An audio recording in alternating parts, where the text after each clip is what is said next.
I still can't believe that. You know how we had that conversation about Canada buying Michigan? Manuel had forwarded me a link to a site. It's a news site, just like trying to figure out what the people want. And there's actually a poll. Should Canada buy Detroit?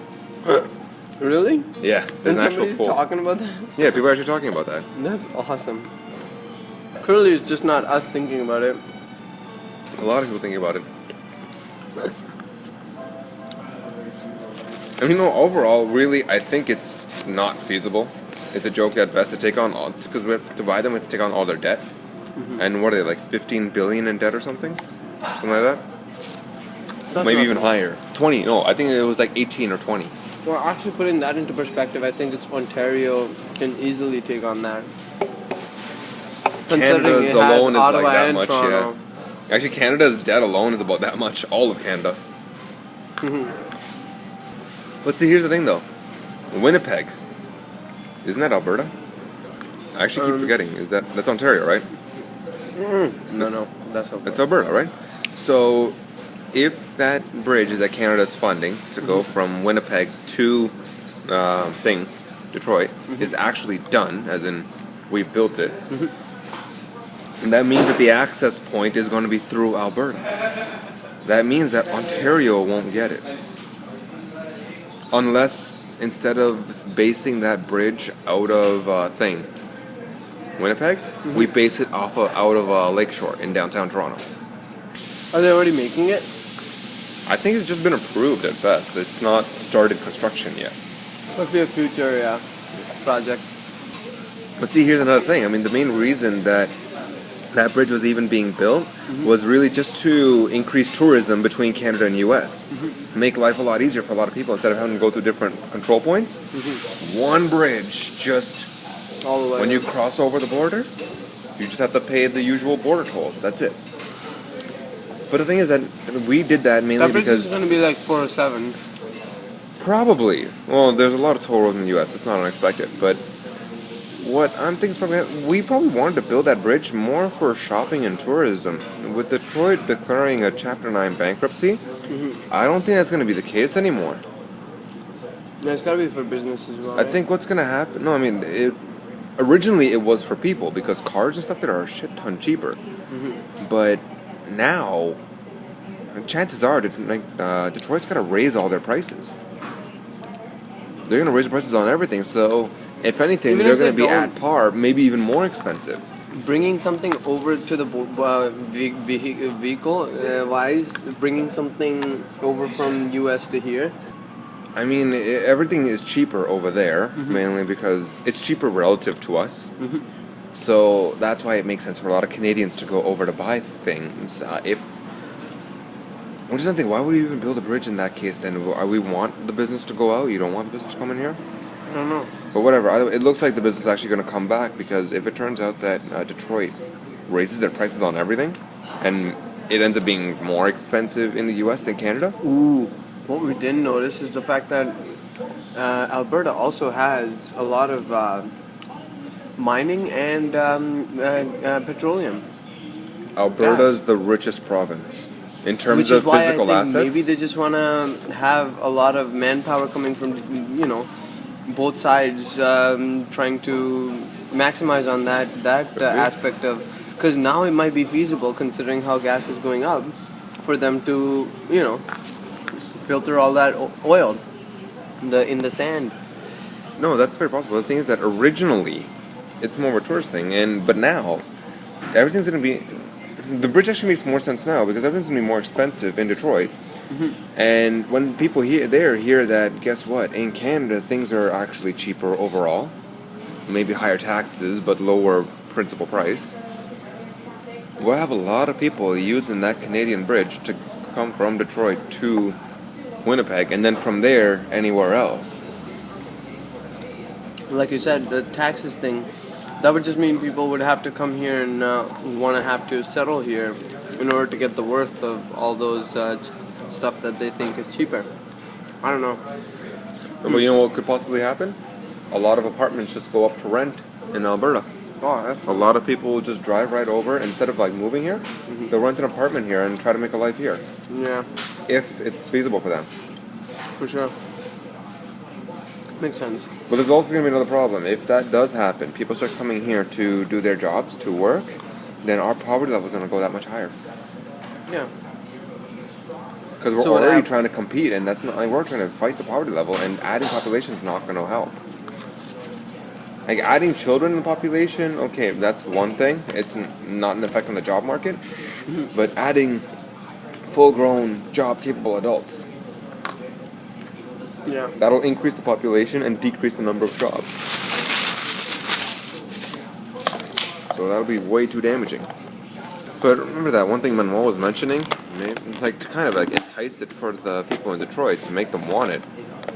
If Canada owns the city, it's a Canadian city. Yeah. So that only does mean one thing: they follow Canadian laws and get Canadian benefits. Yeah. Like we were saying before, Canada does not have a perfect health system, but on average, it is better than the U.S. 100% better. They'll have to pay higher taxes, which they'll probably think, more taxes, more money going to the government, blah blah blah. Oh, pay off. But at least like they'll see it, like yeah. That's the one thing that we always gripe about in Canada, but really it's worse in the U.S. Ultimately, we do see our tax dollars at work. Yeah.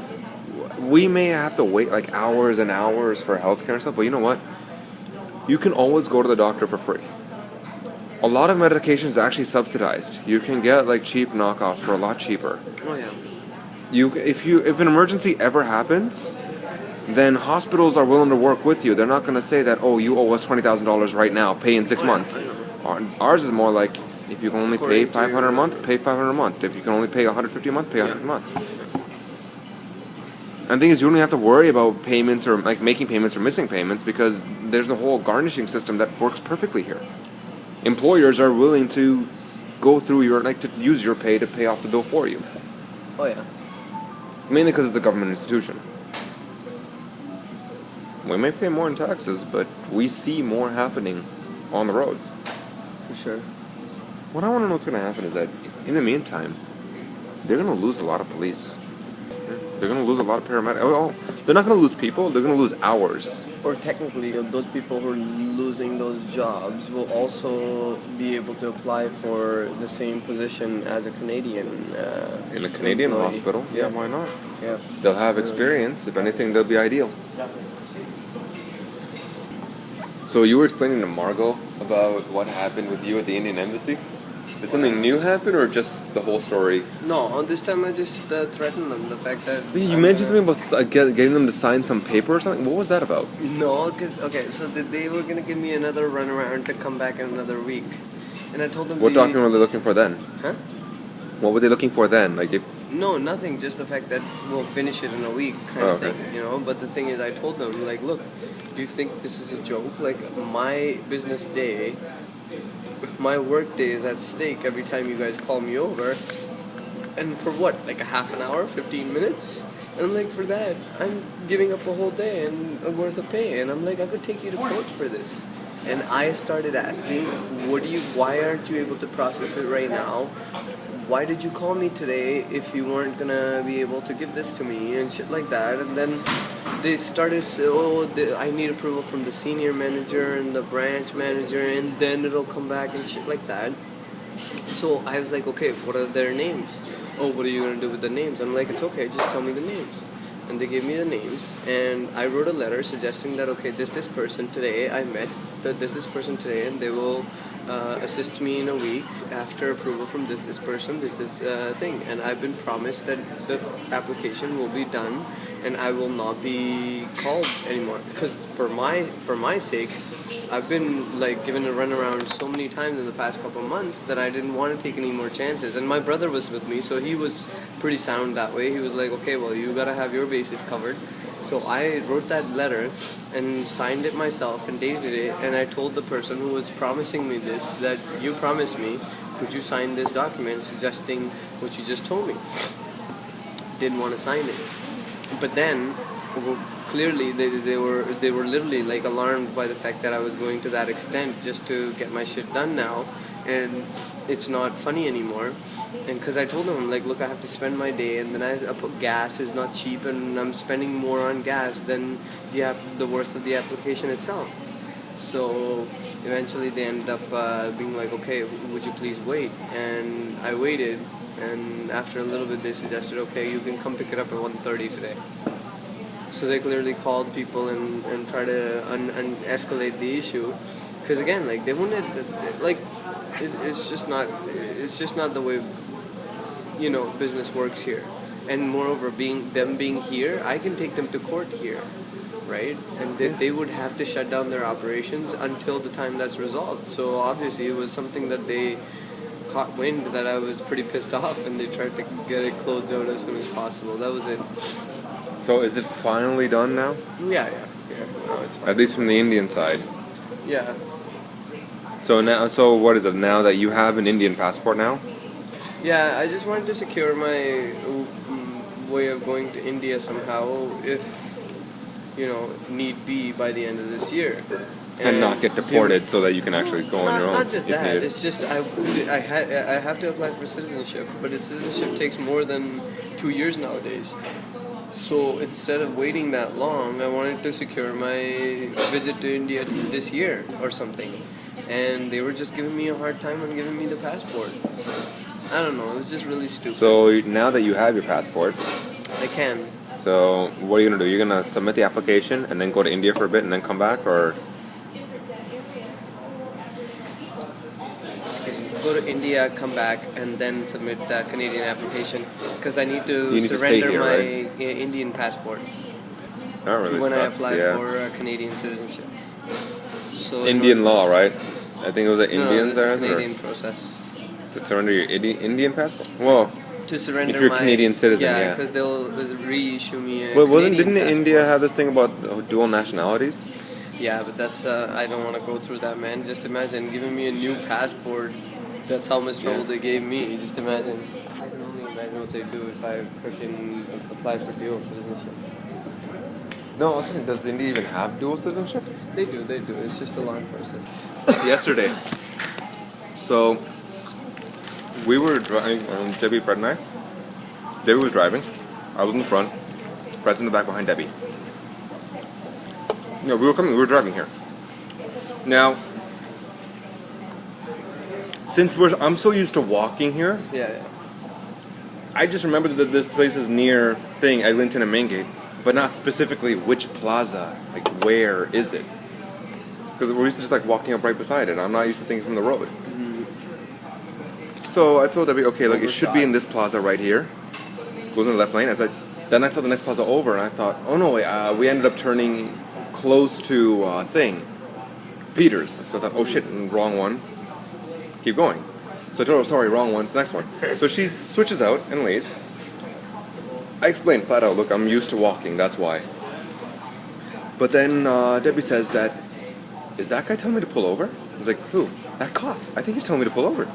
It's like, is that cop for me? Like, we didn't have a siren on, but he had the lights on, he was right behind us. Yeah. I didn't know, I was like, what cop? Says that he's right behind us. Holy shit, there's a cop there. And he does have his lights on, and he's right behind Debbie. So, What happened? Debbie goes down Eglinton a little bit, just to pull over to the right. And then we stop there. And I'm thinking, you know me, I joke about everything, whenever. I don't care the situation, jokes. Yeah. So I'm thinking, Did he got a come white over? girl? The cop came over, yeah. But before the cop came over, though, They stopped you? yeah. Well, listen, before What the cop came happened? over, white girl driving, brown guy next to her, black guy behind her. My money is on this cop's thinking that we're kidnapping her, that we carjacked her. That's it. So what You know happened? what made it even worse? Fred was like making every effort possible to avoid eye contact. So what He- happened? What would the cop ask you guys? He comes up and he does the straight, like, he does the usual license and registration. And she thought the car was in her name, like the stickers and everything. Mm-hmm. So first she says it's all hers. Like he asked her, "Is this your car? Is everything?" She says yes. And then when she pulls the paperwork out, while she's pulling it out, he asks her what's her birthday, and she says like 20 something. But then when she pulled the registration work out, she realized the car's not registered under her; it's registered under her husband. So she said, "Oh shoot, I'm sorry. I thought it was registered under me. It's actually registered under my husband." So then he asked, "What's the husband's birthday?" 11th, like July 11th. And that's when the guy just said that whenever the sticker on the car says a month, your birthday is the actual expiry day. Oh, yeah. This was just yesterday. The sticker on the license plate expired. That's why he pulled her over. Oh, I see. So what did he say? Did he Warning. warning? That's good.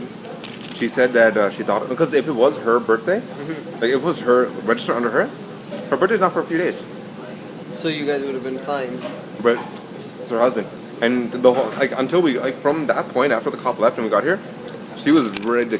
She was gonna rip her husband to shreds. Well, I mean, she wasn't steaming angry, swearing or anything. But that's the only reason she was they irritated. pulled him over, right? Yeah. Well, that was close. I thought that must have been fucking... That's what I told Debbie. I don't know, Honestly, considering the Stop you jokes guys. that I make, I was thinking that the guy probably saw a white girl driving a car with a brown guy back. She's hijacked. She's been carjacked. That's it. I had reached the point that if a cop did make a racist comment, I wouldn't care. When that couple was walking up, I wasn't even looking at it. I was looking for the exact address for this place to tell Google Maps to take us here. I didn't care. But then we started wondering, when you're driving on the road, how in the hell does the cop notice that? Honestly, I think they're just... Because it usually just says the month and the year. I think they're just told, they just know what the sticker color should be for each month in the current year. So they say that, okay, it's July. it's blue and July should be blue. Check this person out.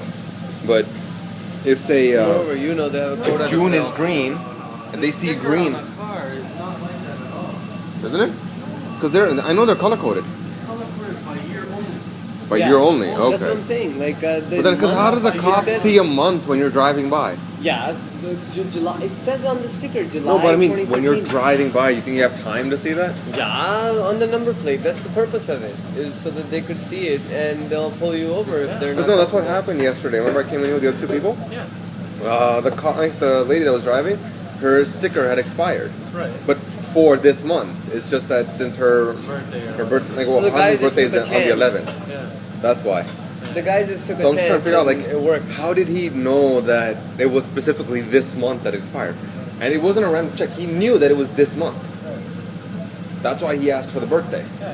I'm thinking, when you're driving by, can you actually see it? Or They're trained to look that stuff up. No, actually, I'll tell you something. You ever see those cups? Those things that look like some dome things that are in the back of the cruisers nowadays? I've seen a couple, yeah. Okay. Now those things detect stickers. So they scan from a distance. That's pretty awesome, actually. And it would make sense if you think about it. That's crazy. Oh, you got 2 burgers? No. Oh, it's just one of them. Yeah. But that would make sense, though, to scan the ticket from afar, because when you're driving by at 60 kilometers an hour, or even worse, on the highway at 100, So what burger it's are easy you to miss eating people. right now? Not only paying your own, paying yourself. You know what I mean? Yeah, but the thing is that I can see how, you guys, at least with you and Jocelyn, It's your you own guys talk business, about bro. everything. You control everything. There is nothing, there's no annoying habit or anything, or at least No, if there is, you tell each other. There is. No, No, but you I tell mean, each other that. it's the same challenge working with any other the random third person. But the thing is, if it's you as husband wife, you can work on improvements together. Yes, it's a possibility that you might be able to procrastinate more because it's husband and wife working. But it's again, I still think it's better than having a random person and trying to convince that person to give his 100% there, right? But the His thing or is her. that when you have problems at home, they don't follow you to work normally. When you have problems at work, they don't follow you home. Yeah. But when you work with your family, a problem at work becomes a problem at home. It affects the atmosphere there too.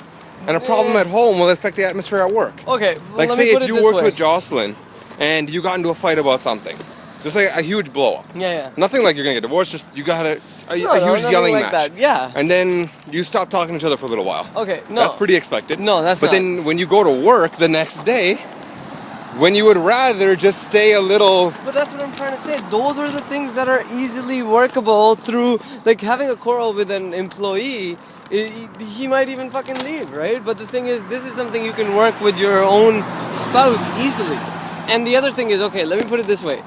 Bringing work home is inevitable. My wife is frustrated from work sometimes. I'm frustrated from work sometimes. Too much work at work. To come home to blah, talk blah, blah. to each other So we about bitch the at problems you face with other people. That's fine. But the isn't thing that is, what if exactly what if the problem is with her? No. I don't. But that's communicating. But That's that's it. Like communication. if you're at home and you had a fight with Jocelyn. Yeah. And then the next day, obviously you and Jocelyn are still going to be somewhat irritated with each other because you just had a huge fight. No. That'll affect your atmosphere at work. And the same thing at work. If something huge goes wrong at work and you're blaming each other, get married, when you go home, work with a wife, and then you'll see. Yeah, I don't think it's possible. I mean, that's the main reason I have my rule where I always separate family and business. No. You wouldn't carry an argument at home. I mean, it's all resolvable, is what I'm trying to say. And I would prefer someone that close. Like, okay, a family as in like a cousin, I have troubles with. Cousin and cousins and maybe their family and shit like that, that's trouble. But immediate family with our goals all set together, I think it's an awesome workplace because at the end of the day, you see our workplace. I mean, they started with a family.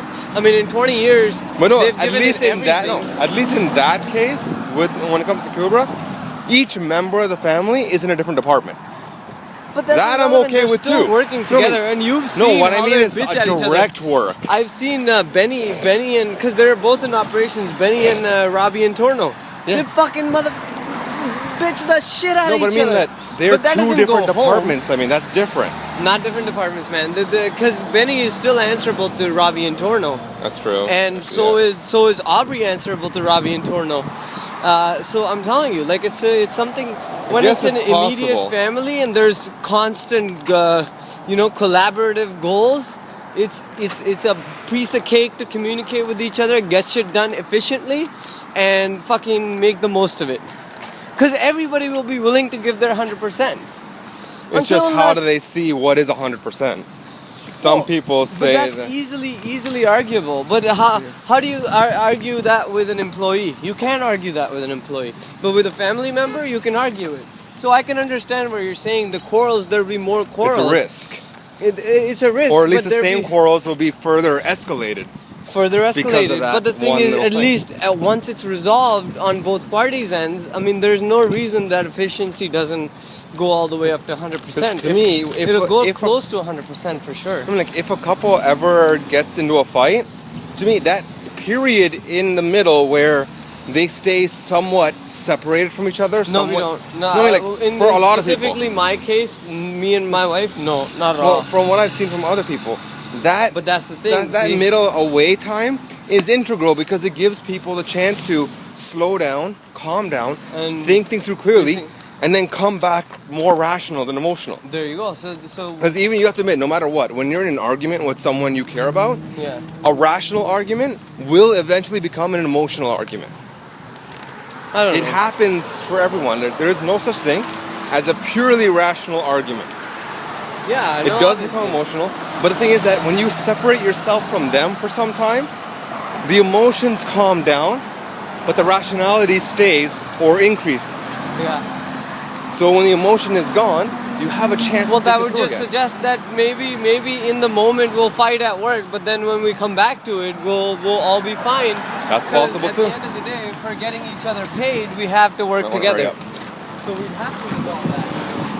That's also very possible, I guess. That's what I'm saying. It's a work, something you'd have to get into to find out how it results. But like I said, do it with immediate family rather than far off relatives. And also, worse, you have to have working communication. Because immediate family, you still go, even if you carry this argument from work to home, it's still the only person you communicated to is the person who's already been at work and can actually relate to that. But with a relative, they'd be bitching about it to the third party at their house, like in the sense their wives or whatever, and then it can complicate issues. Then it can become a whole big deal in the family while at work as well, blah, blah, blah. So I can understand that, but immediate family, I think their goals are... If you speak to any relationship counselor, relationship, marriage, whatever, I'll follow you.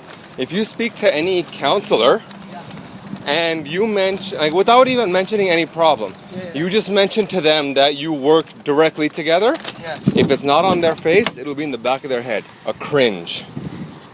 I don't know. Because it's pretty common. Again, it may not be for your case, but for the average case that I've seen, But those guys have been working together. You saw them. They never even fucking bitch at each other or anything. They don't have any arguments. well, look They at seem to this have the other any day. arguments. Do Benny and Robbie and Torno spend every minute of every day together?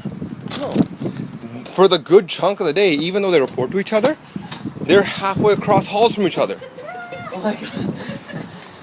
What is that? I think that's pretty much just it.